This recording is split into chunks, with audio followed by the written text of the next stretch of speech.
ایک اللہ کی بندی بذریعے فون کے سوال کرتی ہے آندھرا پردیش سے کہ میں 2 مہینے کی حاملہ ہوں، کیا میں روزہ رکھنا ہے یا چھوڑنا ہے؟ روزہ رکھنا ہے۔ اگر ڈاکٹر کہتا ہے کہ روزہ رکھنے سے آپ کی طبیعت کو یا ہونے والے بچے کو نقصان ہو سکتا ہے تو ایسی صورت میں آپ کو روزہ چھوڑنے کی اجازت ہے، لیکن معاف نہیں ہوگا۔ طبیعت صحیح ہونے کے بعد ان روزوں کی آپ کو قضا کرنا پڑے گا۔ حاملہ عورتوں کو شروع میں قے کی شکایت ہوتی ہے، تو ایسی صورت میں اگر کوئی حاملہ عورت روزہ رکھے، قے منہ بھر کر ہو جاتا ہے تو اس کا روزہ ٹوٹ جاتا ہے۔ کفارہ تو نہیں ہوگا لیکن قضا واجب ہے۔ کوئی حاملہ عورت ایسی ہے، روزہ تو رکھی، حالت بہت خراب ہو گئی، تو اب ایسی صورت میں وہ جان بوجھ کر روزہ توڑتی ہے، تو وہ کسی سبب سے روزہ توڑتی ہے، تو اس لیے روزے کا کفارہ تو نہیں ہے لیکن روزے کی قضا ہے۔ اور ایک صاحب میل وشارم سے فون کرتے ہیں، جس پر زکوٰۃ واجب ہے دینا، کیا وہ زکوٰۃ لے سکتے ہیں؟ ہرگز نہیں لے سکتے۔ جس کے پاس زکوٰۃ دینے کے بقدر دولت، پیسہ، کیش، سونا، چاندی، مال تجارت ہے، تو پھر ایسے لوگوں کو زکوٰۃ لینے کی اجازت نہیں ہے۔ حیدرآباد سے ایک صاحب فون کرتے ہیں، سوال کرتے ہیں، رکعت باندھتے وقت ہاتھ کان تک چھونا ہے یا اٹھانا ہے؟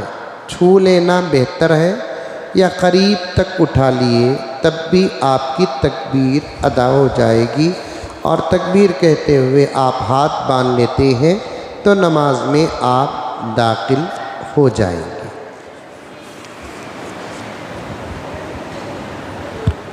بغیر روزے کے تراویح پڑھ سکتے ہیں کیا؟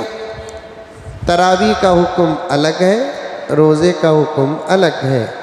کسی وجہ سے روزہ نہیں تھے تو پھر آپ کو تراویح پڑھنا پڑے گا، کیونکہ تراویح سنت مؤکدہ ہے۔ تو اس کا ذرا الٹا آئیے، آپ کتنے روزدار ایسے روزہ رکھتے ہیں تراویح نہیں پڑھتے؟ ہمارے بچپن میں ہمارے والد صاحب نے ہماری تربیت اس طریقے سے کی، روزہ آدھا روزہ ہے، تراویح پورا روزہ ہے، تاکہ تراویح کی اہمیت پیدا ہو۔ لیکن لوگ تراویح نہیں پڑھتے، ابھی بھی تقریباً 50-60% سے زیادہ طبقہ تراویحوں سے دور ہے۔ سال میں ایک مرتبہ رمضان کے مہینے میں افطار کے بعد پڑھی جانے والی یہ عبادت نماز، اس سے امت کا ایک بہت بڑا حصہ دور ہے، تو پھر ہمارے حالات کب بدلیں گے؟ کیسے بدلیں گے؟ میں خود دیکھا ہوں اور آپ بھی دیکھے ہوں گے، ہزاروں نوجوان تراویح کے وقت راستوں میں، بازاروں میں، ہوٹلوں میں کھڑے ہیں۔ مطلب یہ ہے کہ ان کا دل مردہ ہو چکا ہے۔ پھر کیا روزہ ہے؟ روزے کی زینت ہے، روزے کا مزہ ہے تراویح، لیکن نہیں پڑھتے۔ شروع میں 2-4 دن پڑھنے والوں کا ایک پرسنٹیج ہے، پھر اس کے بعد چھوڑنے والے، پھر شروع ہی سے نہیں پڑھنے والوں کا ایک حصہ ہے۔ اور کچھ لوگ ہوتے ہیں پورے رمضان المبارک میں، ابھی میں بولیا نہیں کچھ علم حاصل کرو، قیامت میں اللہ تعالیٰ علماء کے ساتھ اٹھائیں گے. کچھ حدیثیں یاد رکھو، کل قیامت میں اللہ تعالیٰ محدثوں کے ساتھ اٹھائیں گے. ویسے اس پر قیاس اور ڈیپینڈ کر کے عقل کا غلط نتیجہ نکالتے ہوئے لوگ کہتے ہیں شب قدر میں ایک دن تراویح پڑھ لو، تراویح پڑھنے والوں کے ساتھ اللہ اٹھائے گے. یہ بے وقوفانہ بات ہے، نتیجہ ہے. عورتوں کے لیے بھی تراویح سنت مؤکدہ ہے، لیکن جماعت کے ساتھ نہیں. اکیلے تنہا وہ کیا کرے؟ تراویح پڑھے، جماعت کے ساتھ ہرگز نہ پڑھے. عورتیں ہی اگر تراویح پڑھاتی ہیں تو عورتوں میں جو امام بنتی ہے وہ مردوں کی امامت کی طرح سامنے ایک صف نہ آئے، بلکہ عورتوں کے صف ہی میں کھڑے. پھر بھی اکثر حضرات فقہا فرماتے ہیں عورتوں کی جماعت، نماز میں عورتوں کی جماعت مکروہ تحریمی ہے. یہاں تک کہ فقہا نے فرمایا ہے مکہ مکرمہ کو بھی اگر عورت حاضری دیتی ہے، طواف کی نیت ہے تو وہ مسجد حرام کو آئے، ورنہ وہ اپنے نمازوں کو اپنے کمرے ہی میں پڑھ لے، اسے حرم میں پڑھنے کا ثواب دیا جائے گا. نہیں سنتی، دین کو اپنی مینٹالٹی اور اپنے مزاج کے مطابق بنانا چاہتے ہیں.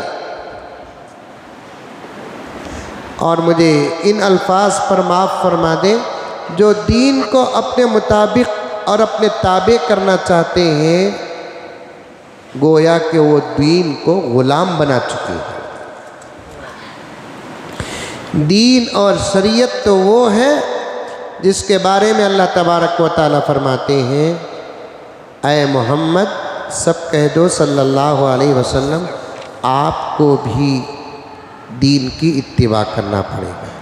ثم جعلناک علی شریعۃ من الامر فاتبعها، آپ بھی دین کی اتباع کرو. کریم نگر سے ایک اللہ کی بندی سوال کرتی ہے تراویح کی نماز 2 رکعت پڑھنا ہے کہ 4 رکعت؟ نہیں، 2 رکعت پڑھنا ہے. فش ٹینک کے سامنے نماز پڑھ سکتے ہیں کیا؟ اندر اتر کر پڑھنا ہے، سامنے رکھ کر نہیں پڑھنا ہے. جہاں تک ہو سکے آئینے اور زیرو مخلوقات کے سامنے نماز پڑھنے سے بچے. کوئی سترا آڑ رکھ لے تاکہ دیکھنے والے کو شبہ نہ ہو کہ ہم عبادت ان کی کرتے ہیں. آئینے کے سامنے بھی نماز نہ پڑھے، کیونکہ خود کے سامنے خود کا سجدہ نظر آتا ہے، خود کے سامنے خود کا رکوع نظر آتا ہے. سمجھ میں آئی؟ بعض مسجدوں میں ایسے زبردست ماربل سامنے ڈالتے ہیں جس میں ہماری اپنی نماز نظر آتی ہے. یہ بھی کراہت سے خالی نہیں ہے. حیدرآباد سے ایک صاحب پوچھتے ہیں کیا عاملوں کے پاس جانا جائز ہے؟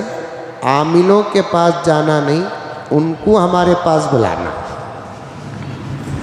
جانا بھی نہیں، بلانا بھی نہیں ہے. صحیح عامل رہے، سچے ہیں، شرکیہ عمل نہیں کرتے، تو تب جا کر قرآن اور حدیث کے مطابق عمل کرنے والے عاملوں کے پاس بوقت ضرورت جانا ہے. لیکن عاملوں کے پاس جانا ایک ایسا مرض بن گیا ہے، ایک مرتبہ جا کر آ گئے تو پھر وہ عادت پڑ جاتی ہے. اس سے بچنا چاہیے. عورتیں تو بہت عاملوں کے چکر میں لگی ہوئی ہیں، ہزاروں نہیں اس وقت تو لاکھوں روپے برباد کر رہی ہیں. دین والے تو دور کی بات، بے دین لوگوں کے پاس بھی جا رہی ہیں.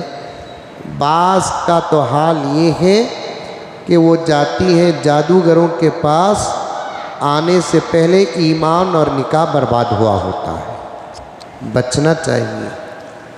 روزے کی حالت میں نیم کا مسواک کر سکتے ہیں لیکن مزہ کا احساس کافی ہے، نگلنا نہیں ہے اس سے۔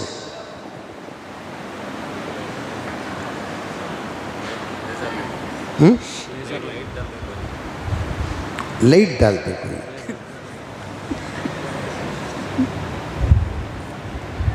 تراویح کی نماز کو نیت کیسے باندھنا ہے؟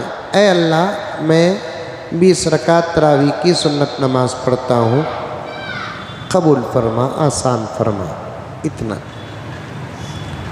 تہجد کی نماز سنت ہے یا نفل؟ تہجد کی نماز سنت ہے۔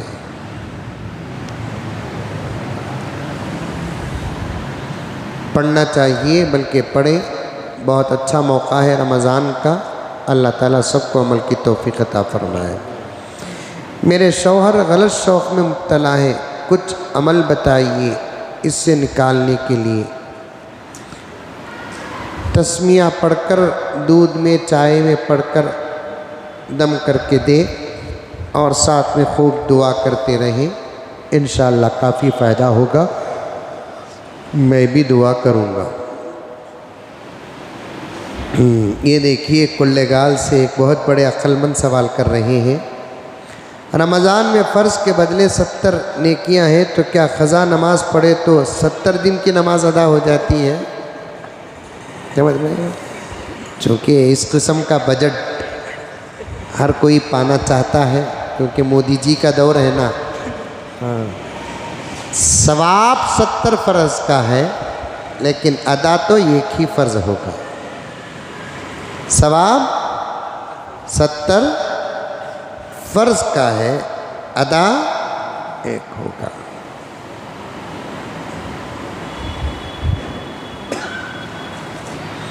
فرض نماز میں امام کے پیچھے وضو ٹوٹ جائے تو کیا کرنا چاہیے؟